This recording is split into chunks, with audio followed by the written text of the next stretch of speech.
Buenos días, mis hermanos. Oramos al Señor en esta mañana para que se cumplan las palabras del Salmo 119, 18. Salmo 119, 18.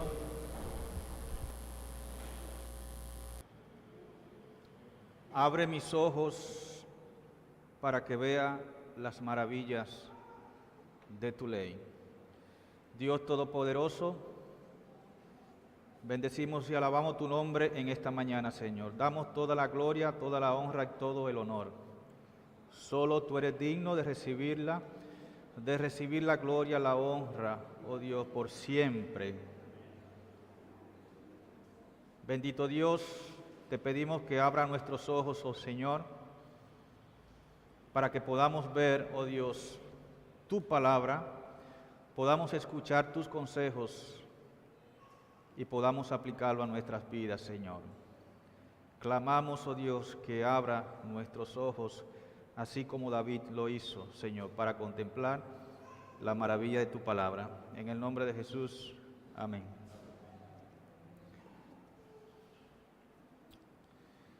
Segunda de Corintios 13:5.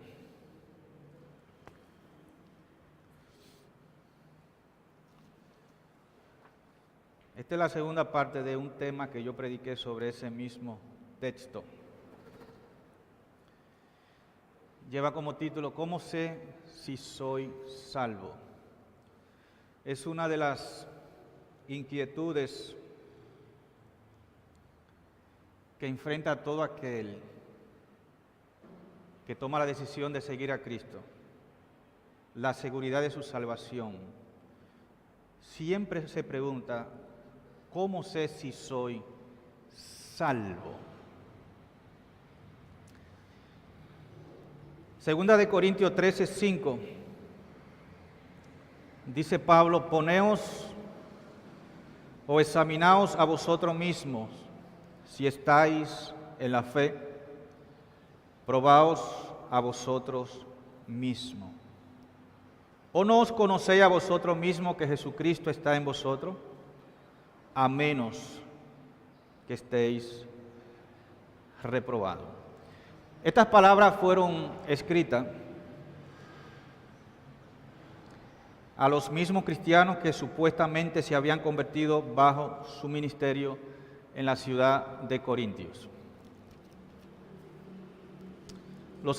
Algunos hermanos de Corintio estaban cuestionando el apostolado y las credenciales del apóstol Pablo. Si usted ojea un poco más atrás, en el capítulo 10, algunos estaban hasta cuestionándolo moralmente, porque el versículo 2 del capítulo 10 dice, algunos nos consideran como si anduviéramos según la carne. Lo estaban cuestionando incluso por su apariencia. Versículo 10. Parece que era un hombre feo. No sabemos si era feo, si era pequeño.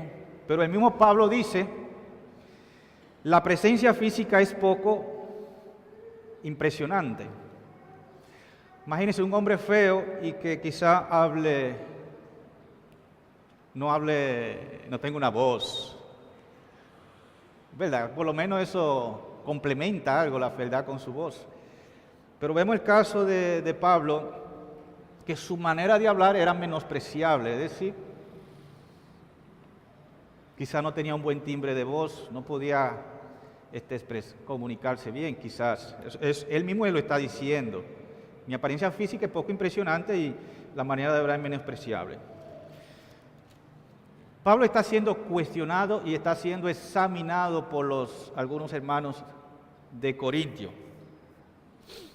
Incluso en el versículo 16 dice que lo estaban considerando como loco, como un insensato.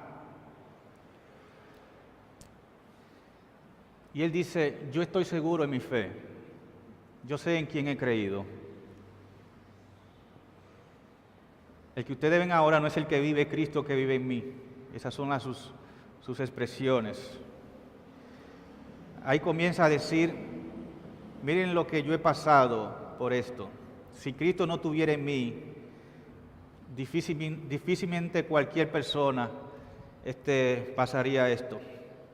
Y ahí comienza a describir toda su crujía en los caminos de Dios. 39 azotes, apedreado, 3 veces naufragué, pasado una noche y día en lo profundo, con frecuencia en viaje, en peligro de río, peligro de salteadores, peligro de mis compatriotas, peligro de los gentiles, peligro de la ciudad, peligro en el desierto, peligro en el mar, peligro entre falsos hermanos. En trabajos, en fatiga, en muchas noches de desvelo, en hambre y sed, a menudo sin comida, en frío, en desnudez.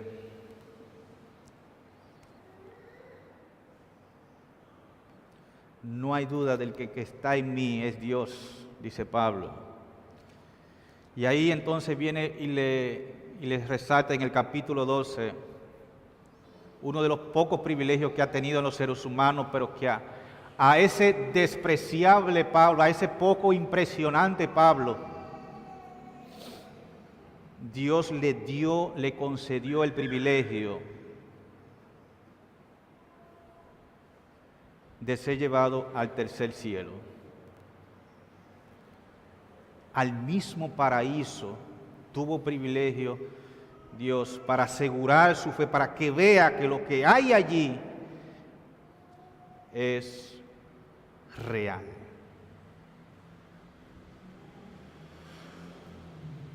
Capítulo 12 menciona eso. En el capítulo 13 viene: puesto que buscáis una prueba del Cristo que habita en mí. Eso es lo que ustedes están buscando, ya yo le he dicho a ustedes. Y ahí viene el versículo 5. Poneos, examinaos a vosotros mismos. De verdad si está en la fe, porque yo sí sé que estoy en la fe.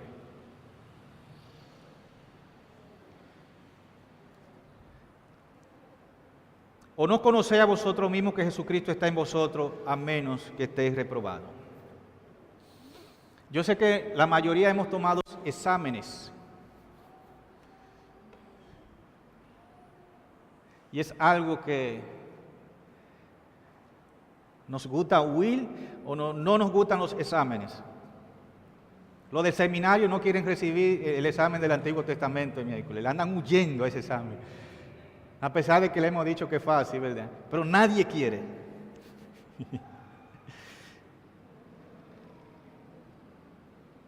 Fíjense que en este examen, dice Pablo, examínate a ti mismo. Tienes que hacer una serie de checklists, una serie de ítems. Tienes que hacerte un cuestionario para ti y probar si en verdad tú estás en la fe. Porque puede ser, dice el texto al final, que tú estés en F, que esté ¿qué? Reprobado. Fíjense, estas palabras fueron dirigidas a una iglesia verdadera de creyentes que profesaban la fe en Cristo. Una iglesia que tenía el Espíritu Santo, que había recibido los dones espirituales. Sin embargo, Pablo le dice a ustedes: cuidado, examínense. Su fe, ustedes tienen que examinarla de verdad. Tienen que examinar a ver si Cristo está en su corazón.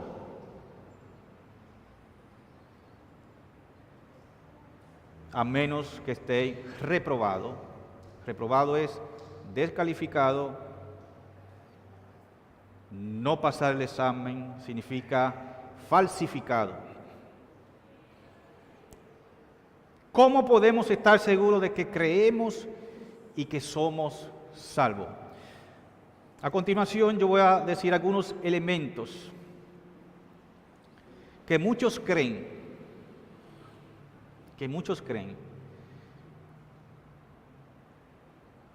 que practicando esto ya tienen la salvación garantizada. Primer elemento: tener una profesión en Cristo no te garantiza que te hayas convertido en verdad. Primer elemento.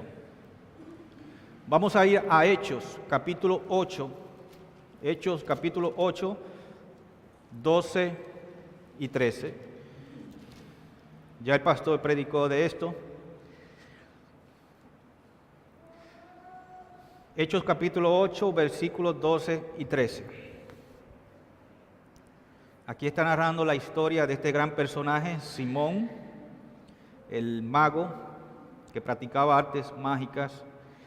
Versículo 12: pero cuando creyeron a Felipe, que anunciaba la buena nueva del reino de Dios, el nombre de Jesucristo, se bautizaban tanto hombres como mujeres, y un Simón mismo creyó y después ¿qué? Se bautizó. ¿Ok? Simón, ¿qué hizo? Creyó y se bautizó.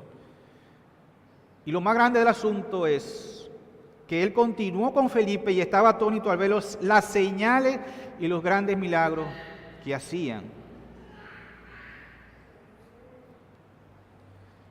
Versículo 18.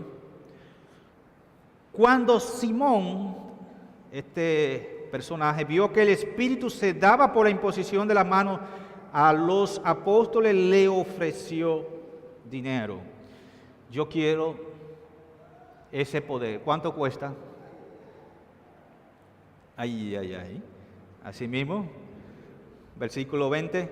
Pedro le dijo: que tu plata perezca contigo, porque pensaste que podía obtener el don de Dios con dinero. No tiene parte ni suerte en este asunto, porque tu corazón no es recto delante de Dios.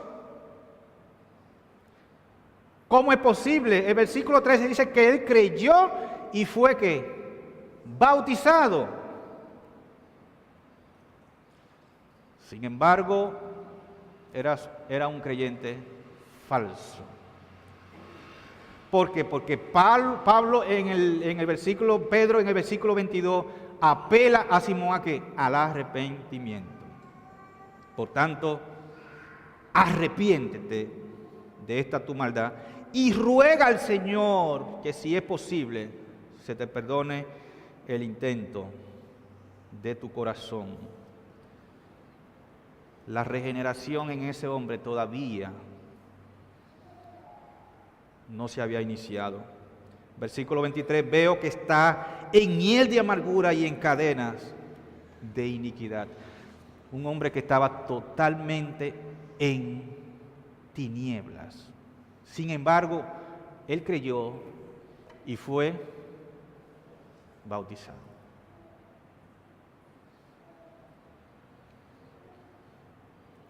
Creer en Cristo y luego demostrar a través del bautismo públicamente de que eres cristiano, eso no significa ni te da entrada al reino de Dios.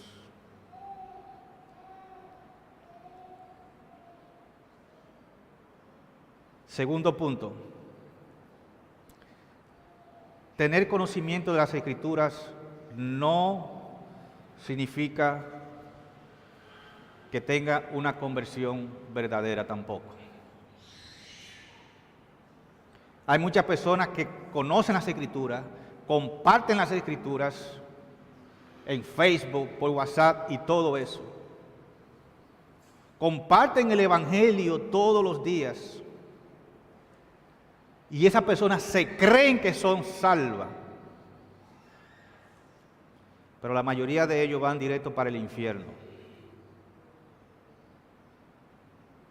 Les voy a poner el siguiente ejemplo. Juan 5:39. Juan 5:39.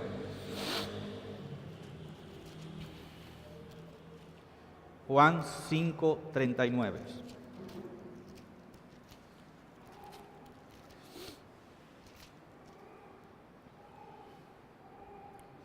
Jesús está hablando en el contexto a los fariseos y les dijo: examináis las Escrituras porque vosotros pensáis que en ellas tenéis vida eterna y ellas son las que dan testimonio de mí.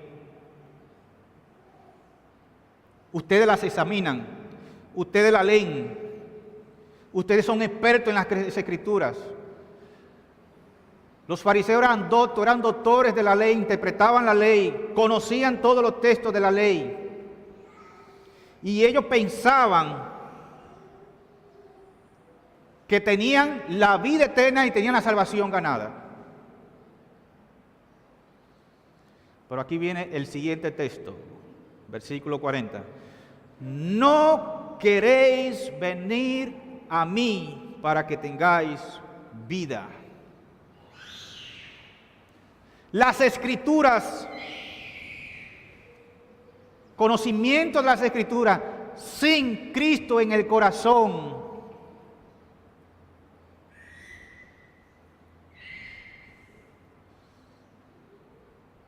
significa perdición. Todos esos fariseos estaban perdidos totalmente. Y el único paso es que le dijo Jesús: tienen que venir a mí.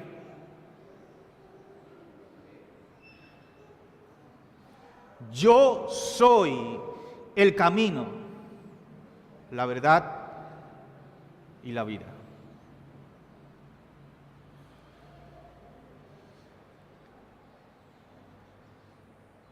Hay muchas personas en la iglesia que están en la misma condición, escudriñan las Escrituras, leen las Escrituras todos los días, pero no se han rendido a los pies de Jesús para salvación.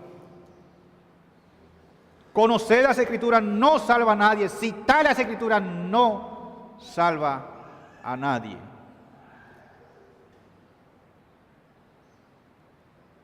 Y hay muchos que toman el argumento de quedarse en su casa porque tienen una Biblia y no vienen a la iglesia. Y eso están perdidos y van directo para el infierno también.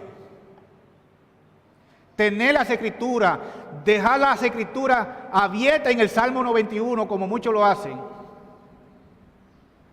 en su casa, eso no te garantiza nada si tu corazón no se ha rendido a los pies de Cristo Jesús. Nicodemo, que era uno de estos fariseos experto, un hombre de renombre entre el pueblo, según Juan capítulo 3, tomó esa iniciativa del versículo 40 y fue ante Jesús de noche.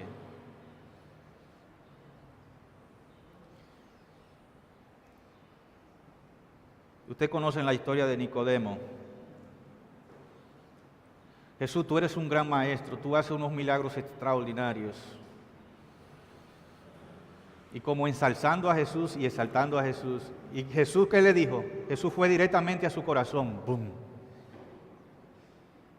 En verdad te digo que el que no nace de nuevo no puede ver el reino de Dios. Nicodemo, te lo estoy diciendo de verdad ahora. Si tú no naces de nuevo por el Espíritu Santo, no te transforma el corazón, ese conocimiento de las Escrituras que tú tienes no te sirve para nada.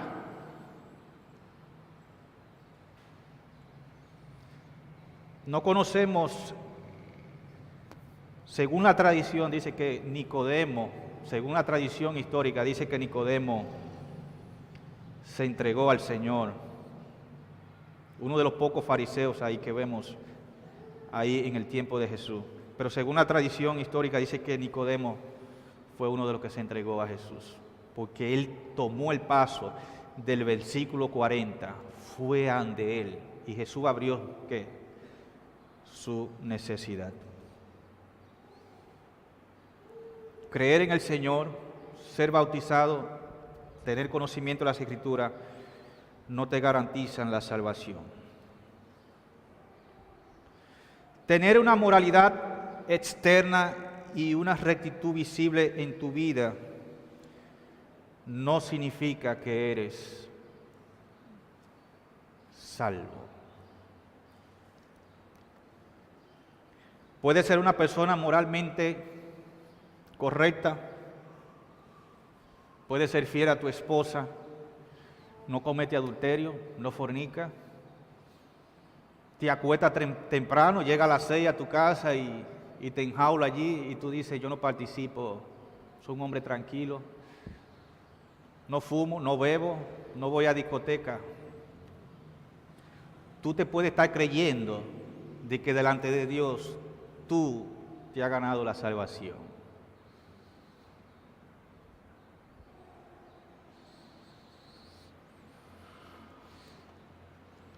Vamos allá a Lucas capítulo 18. Lucas capítulo 18, versículo 1.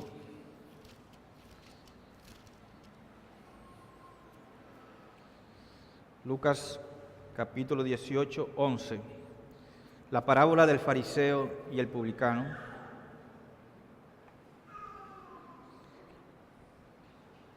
El fariseo puesto en pie oraba para sí de esta manera: Dios, te doy gracia porque no soy como los demás. No robo, no mato, no soy adúltero, me acuesto temprano, no fumo, no voy a discoteca.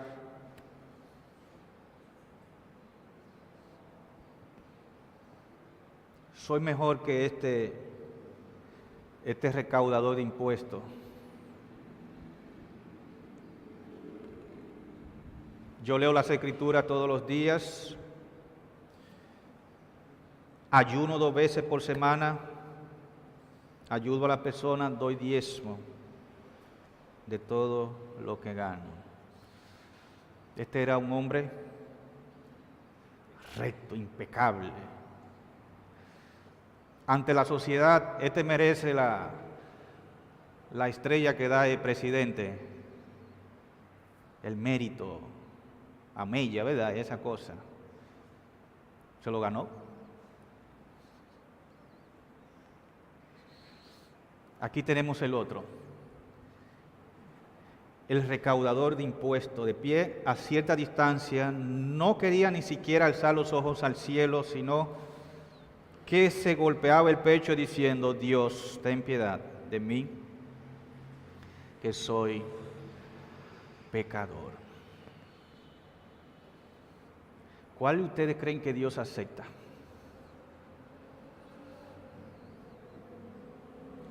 ¿El moralmente correcto que usted ve o que usted practica es el que Dios acepta? El que es humilde ante Dios y reconoce su condición de pecador. Os digo que este descendió a su casa justificado, este fue aceptado por Dios, pero aquel que no. Aquel no fue justificado, aquel no fue aceptado por Dios. Puedes creer tú en tu mente que actuando bien en este mundo y siendo moralmente correcto, te gana la salvación. Pero Dios no acepta eso. Todo el que se ensalza será que humillado, pero el que se humille será ensalzado. El fariseo reveló que toda su esperanza se apoyaba en el hecho de no ser tan malo como las otras personas, de ser moralmente correcto. Carecía por completo de un sentido real acerca de su propia indignidad y pecado. La salvación no se basa en moralidad, se basa en lo que Cristo hizo en su obra perfecta, el único perfecto que venció el pecado en la carne.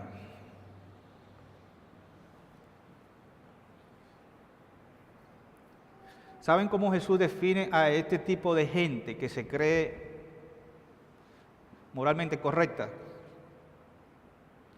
En Mateo 23, 27 dice: ay de vosotros, escribas y fariseos hipócritas, sois semejante a sepulcro blanqueado. Cuando usted va al cementerio ve estas hermosas tumbas y estos palacios. pero por dentro están llenos de gusano de hueso. Así mismo compara Dios a este tipo de personas que se cree moralmente correcta en la tierra y que creen que por este tipo de actuación sí han ganado el cielo.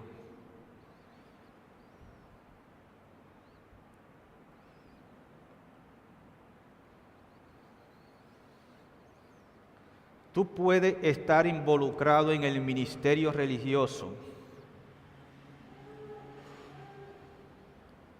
y creer que tú estás salvo.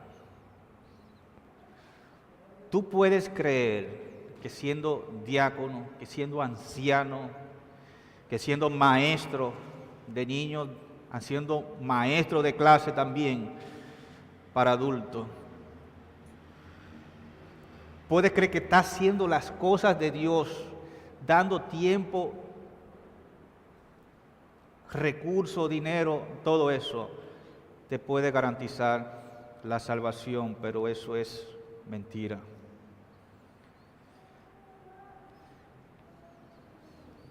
En Mateo 7, 21 al 23 se encuentran las palabras más espantosas, más horribles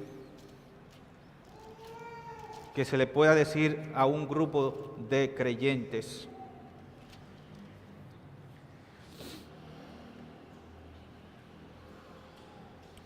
Jesús está hablando de un grupo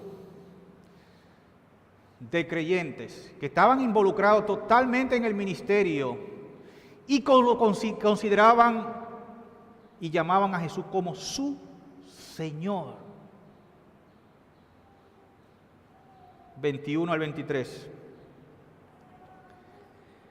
No todo el que me dice, Señor, Señor, entrará en el reino de los cielos, sino el que hace la voluntad de mi Padre que está en los cielos. Hace acción, tiene que demostrar con los frutos que está haciendo la voluntad de Dios. De acuerdo a Pablo en Primera de Tesalonicenses, la voluntad de Dios es que vuestra santificación, y más adelante dice que siempre la voluntad de Dios es que siempre esté gozoso. Mis hermanos, Dios es santo, no tiene nada que ver con el pecado, nada que ver con tinieblas, nada que ver con lo malo, nada. Dios es santo y exige que los hijos de luz sean como santos.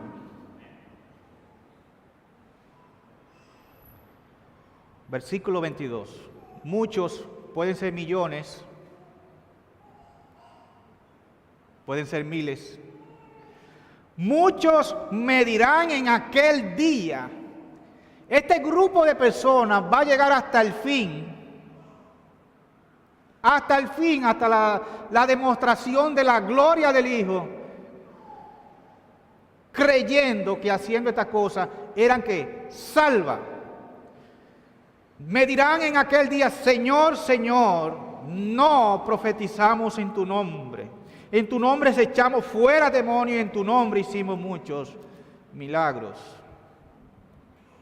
Personas entregadas totalmente en el ministerio, totalmente a la predicación, a la exhortación mediante el profetismo.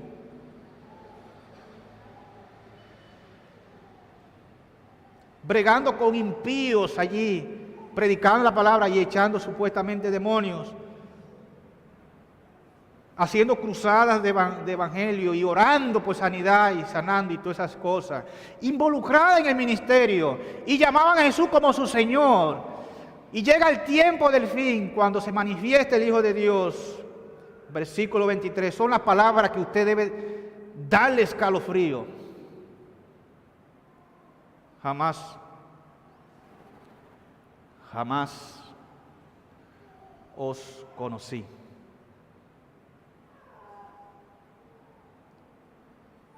Apartados de mí. Eso que ustedes creían, que ustedes practicaban con apariencia de piedad, todas esas cosas buenas que ustedes practicaban, son ¿qué? Iniquidad y cosas malas delante de Dios. Apartados de mí.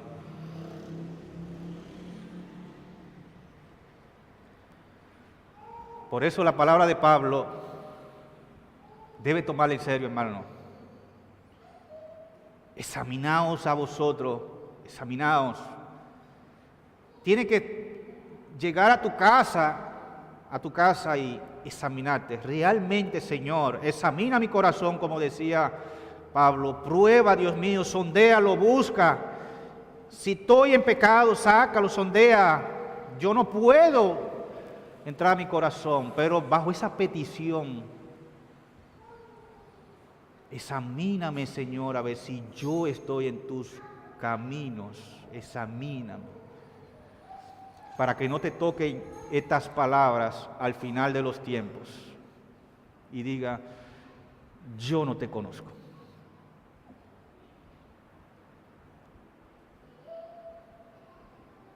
Señor, yo me bauticé, yo creí en tu nombre, cantaba alabanzas, yo leía las Escrituras, yo no te conozco.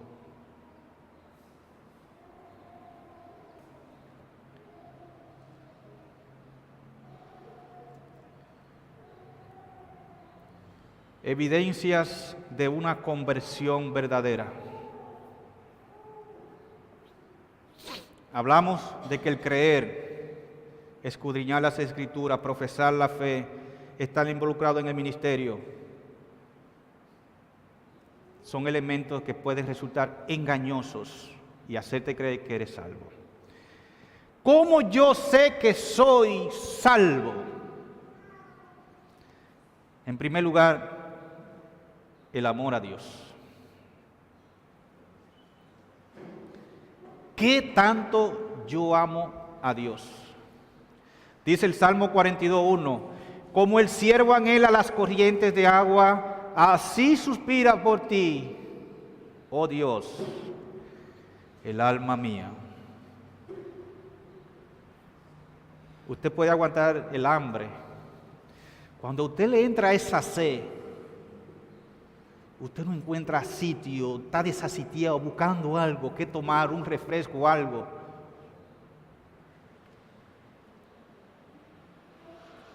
Así como este siervo que describe, usa David esta imagen en esta pequeña poesía, la imagen del siervo, que para buscar el agua atraviesa todo el bosque, se enfrenta a los peligros del jaguar, del león, de ser devorado por todos estos animales. Sin embargo, el siervo tiene sed. Y atraviesa todas esas vicisitudes y llega hasta el agua. Así suspira, ahora viene él y lo aplica a él. Así suspira por ti, oh Dios, el alma mía. Cuando tu anhelo, cuando tus deseos, cuando tus afectos sean como esta imagen de este siervo que rompe brazos en el mundo, que no importa las dificultades, las pruebas, sigue amando a Dios, puede considerarte que eres salvo. Cuando tu anhelo por Dios sea más grande que cualquier cosa de este mundo. Por eso dijo él, el salmista David, en el Salmo 73:25, ¿a quién tengo yo en los cielos sino que a ti? Fuera de ti, no deseo nada en esta tierra. Nada deseo en esta tierra. Le está hablando una gente de posición, un rey que tiene todo el poder material en sus manos. Le preguntaron a Jesús cuál es el gran mandamiento, y ¿qué dijo Jesús? Amarás al Señor tu Dios con todo tu corazón.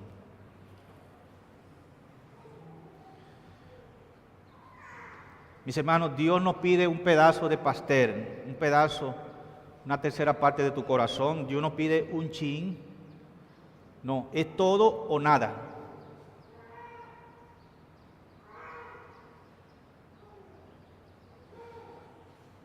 Martín Lutero, comentando este texto, dijo: si ese es el gran mandamiento, el gran pecado, ¿cuál sería?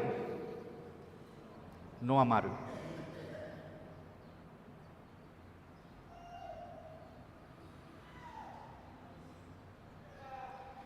Amarás al Señor tu Dios con todo tu corazón, con toda tu alma, con toda su fuerza, con toda tu mente, y a tu prójimo como a ti mismo. Mis hermanos, un profundo y permanente amor a Dios es una de las evidencias supremas de una fe salvadora.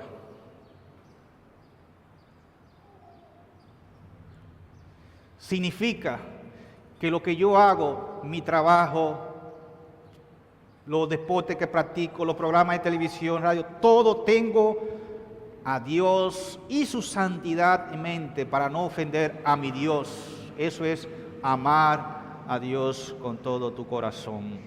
Aquellos que verdaderamente son salvos, aman a Dios, aceptan su voluntad en su vida, aceptan su soberanía en medio de la muerte, en medio del dolor, en medio de la escasez, en medio del problema. Dan gloria a Dios como Job. Desnudo vine al mundo y así me voy. Bendito sea el nombre del Señor.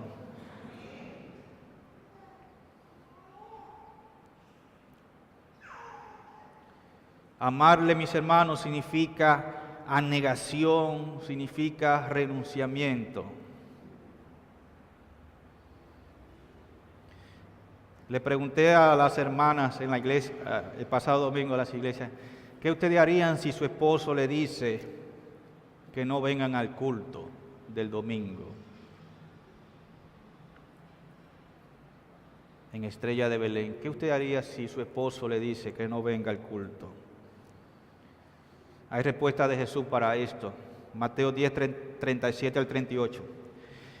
El que ama al padre, a la madre, al esposo, al hijo, más que a mí, no es digno de mí. Tú no eres parte de este reino, porque Dios exige todo el corazón, todo el amor a Él.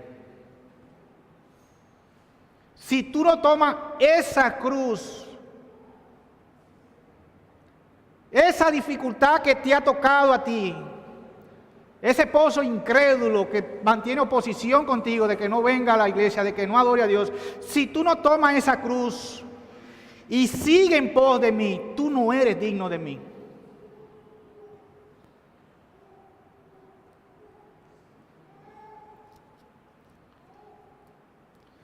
Ah, mis hermanos, es muy lindo decir yo amo a Dios y repartir memes por Facebook y por WhatsApp. Pero ahí comparte mensajes muy lindos. Amar a Dios es algo, implica más allá de las palabras. Renunciamiento, entrega, todo el corazón para Él.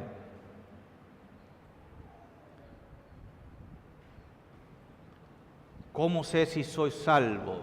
Si amo a Dios con todo mi corazón.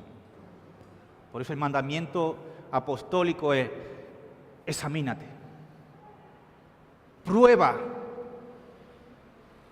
Si en verdad Cristo, si tú amas a Dios de corazón, prueba, verifica. Puede ser que esté reprobado. ¿Cómo yo sé que soy salvo? Humildad genuina. En Mateo 5 Jesús habló mucho de esto. En el versículo 3 al 6. Bienaventurados los pobres en espíritu, bienaventurados los que lloran, bienaventurados los que son mansos, bienaventurados los que tienen hambre y sed de justicia. Esos son marcas de humildad delante de Dios. Pobres en espíritu reconocen su su condición, su pecaminosidad como el publicano de la parábola. Y va ante Dios y dice: Señor, no soy nada, no soy nadie. Dame tu gracia. Dice Jesús: de cierto os digo que si no os volvéis a ser como niños, no entraréis en el reino de Dios.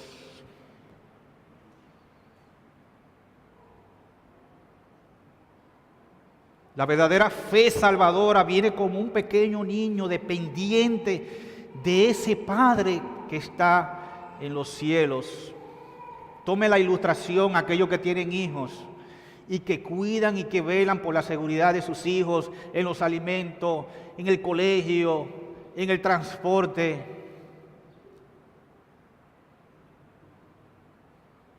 En darle un techo, que esos niños tengan los alimentos, tengan el agua, tienen las proteínas, las vitaminas.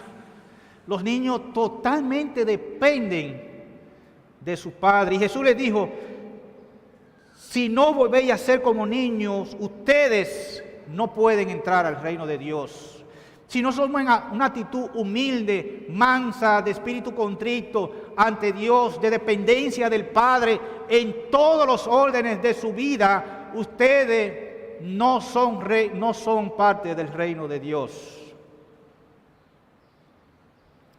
Hay muchas escrituras respecto a la humildad y la soberbia. Dice Santiago, una de las más puntuales, Santiago 4:6, Dios resiste a los soberbios y da gracia a los humildes. Padre, he pecado contra el cielo y contra ti, no soy digno de ser llamado tu hijo. Aquellos que poseen una verdadera fe salvadora no vienen ni se demuestran a Dios, ni le dicen a los demás que Él se cree que está salvo, que es una persona correcta. No. Mantiene un corazón humilde, no jactancioso ante Dios con sus logros religiosos o espirituales, sino que siempre tiene la mano vacía ante el Padre pidiéndole perdón y misericordia. ¿Cómo sé si soy salvo?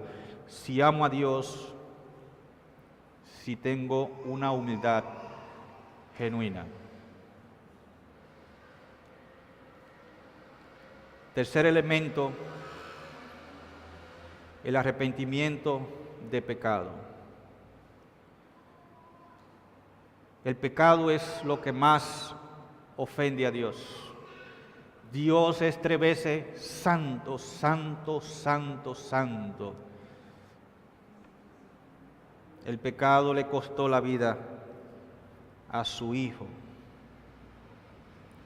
Así que cuando alguien le dice a usted: amo a Dios, pero sus frutos,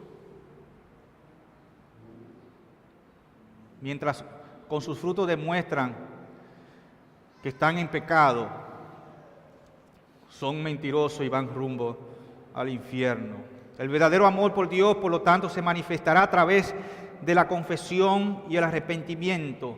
La diferencia entre un creyente salvo y un pecador es: ninguno de los dos ha perdido su condición de pecador. Son pecadores los dos. Pero el que es salvo ante Dios confiesa sus pecados todos los días y se aparta del pecado. Es una obra de santificación que Dios va haciendo en ese creyente, donde el ideal es la semejanza a Cristo.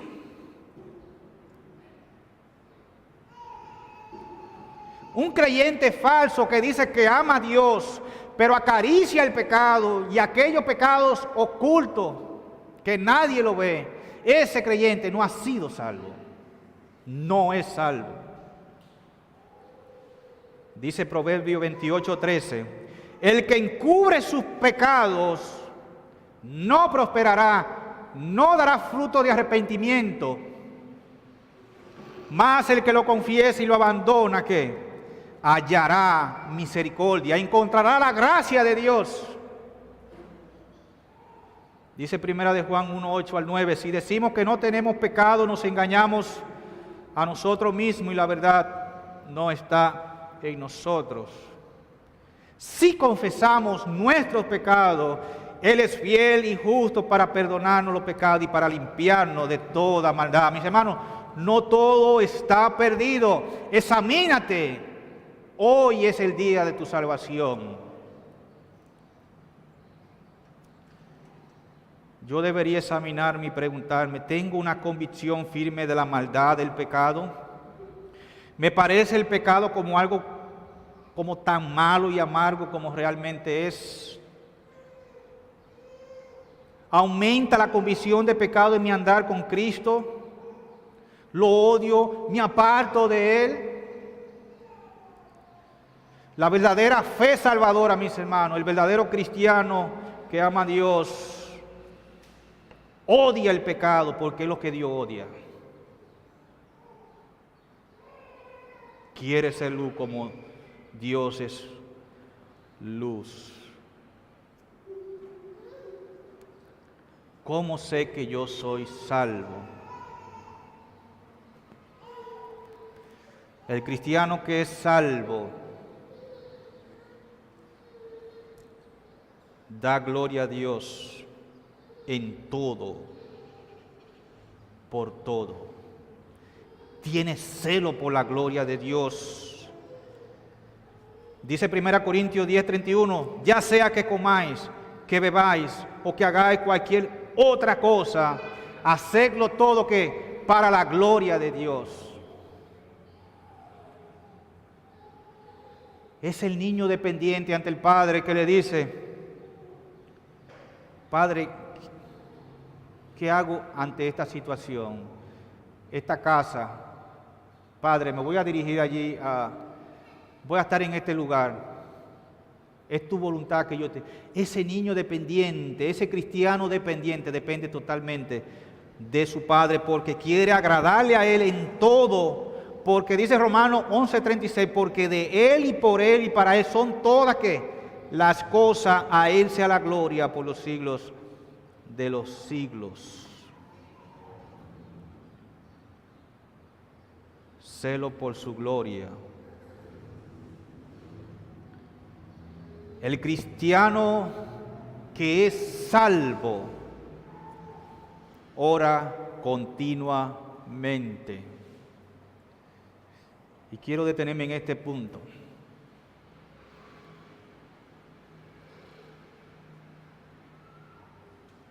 ¿Significa que debo dejar de trabajar para dedicarme solo a la oración? Eso no es lo que significa el texto.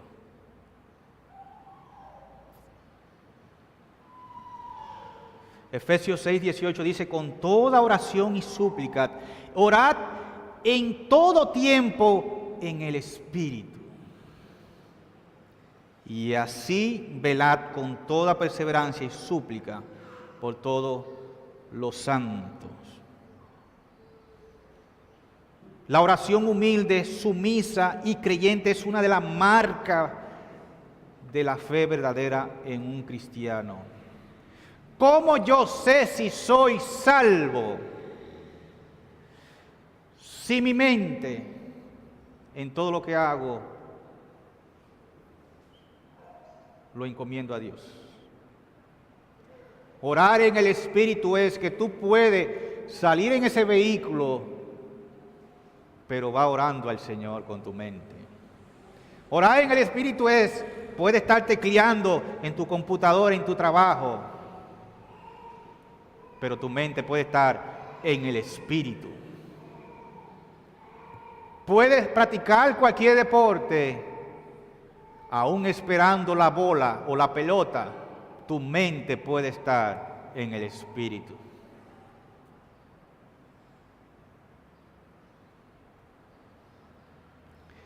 Dice Filipenses 4:6, por nada estéis afanoso.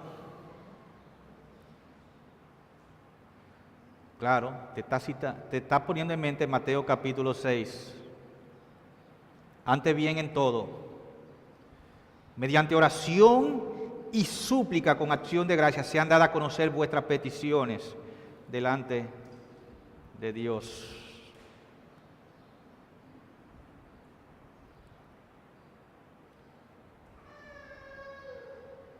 El creyente verdadero que es salvo sabe quién es Dios y sabe que Dios es soberano, todopoderoso y proveedor de todo aquí en esta tierra.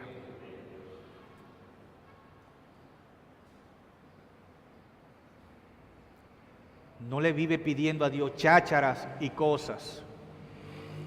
Su oración son de santificación, de glorificación a Dios. Dios sabe mis necesidades, Él las sabe y la va a suplir conforme a su voluntad. El falso creyente ve a Dios como un mesero, ve a Dios simplemente para el servirse y pedirle cosas. Ese no ha entendido y no conoce a Dios. Los creyentes verdaderos tienen una vida personal y privada de oración con Dios. Buscan regularmente comunión con Dios a través de la oración. No importa 24/7 el lugar donde esté. Puede ser un estadio de béisbol, en lo que sea. Su mente está orando en el Espíritu. ¿Cómo sé si soy salvo? Amo a Dios con todo mi corazón. Tengo las marcas de la humildad. Me arrepiento del pecado. Tengo celo por la gloria de Dios. Y mi oración es continua.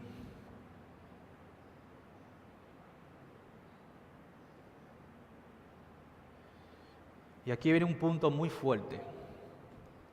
¿Cómo sé si soy salvo? Separación del mundo. El cristiano es caracterizado por una falta de amor hacia el mundo. Los verdaderos creyentes no son aquellos que son gobernados por los efectos del mundo, sino por su efecto, devoción hacia Dios y su reino.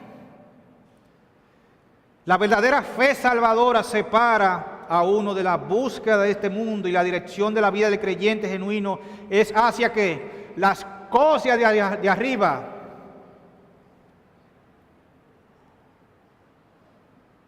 Su mayor atracción, su mayor afán, su mayor búsqueda es el cielo. Si usted cree que lo que yo estoy diciendo es mentira, lea Mateo capítulo 6 en su casa.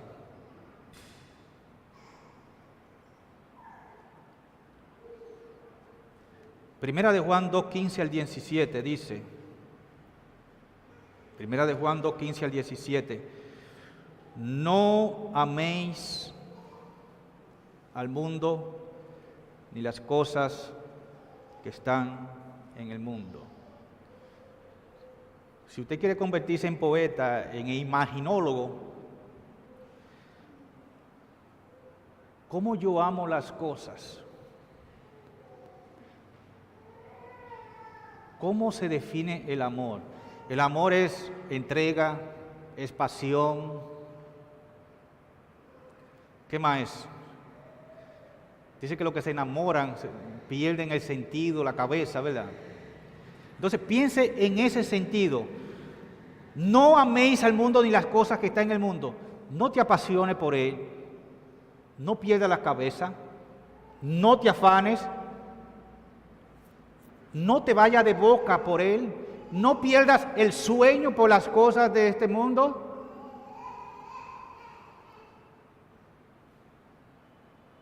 Que no te dé taquicardia a tu corazón emocionado por los asuntos de este mundo, los puestos y las cosas. No. No ames al mundo. Ok. La parte B. Si alguno ama al mundo. Ok. Si tu pasión es hacia el mundo,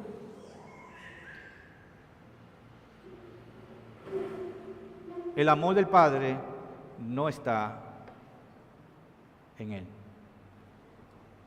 Claro, porque esto tiene relación con el gran mandamiento. Amarás al Señor tu Dios, ¿qué? Con todo tu corazón. Si tu pasión es, si tus deseos, si tus amores, si tus piropos, si toda tu poesía es hacia el mundo, tú estás perdido. Dice Pablo, examínate. Tienes que examinarte. La pasión de la carne, la pasión de los ojos, la arrogancia de la vida, no proviene del Padre, sino ¿de qué? Del mundo.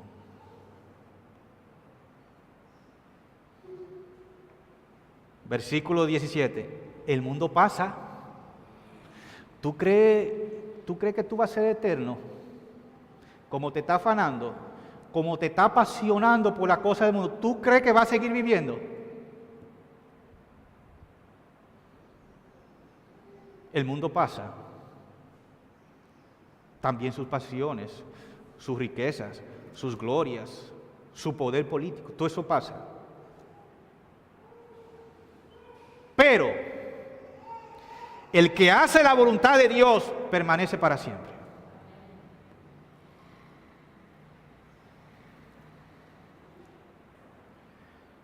Separación del mundo. El creyente, ¿cómo sé si soy salvo? ¿Cómo son mis afectos y deseos hacia el mundo? Tiene que entrar eso en tu lista, en tu checklist para examinarte.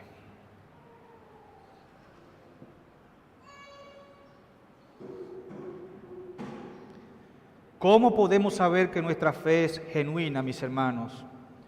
Examínela a la luz de la palabra de Dios, los textos que hemos dado. ¿Ve usted todas estas características en su vida? ¿Tiene amor por Dios, odio por el pecado, humildad, celo por la gloria de Dios, un patrón de oración personal, privada, está separado del mundo? Esas son evidencias reales de una fe salvadora. Si usted en su examen pasa todos esos elementos, usted puede sentir la seguridad de Dios de que es salvo. ¿Estás en la fe? Le preguntó Pablo a los hermanos los corintios. Y esa palabra el Señor te la pregunta a ti. ¿Estás en la fe? ¿Eres salvo de verdad?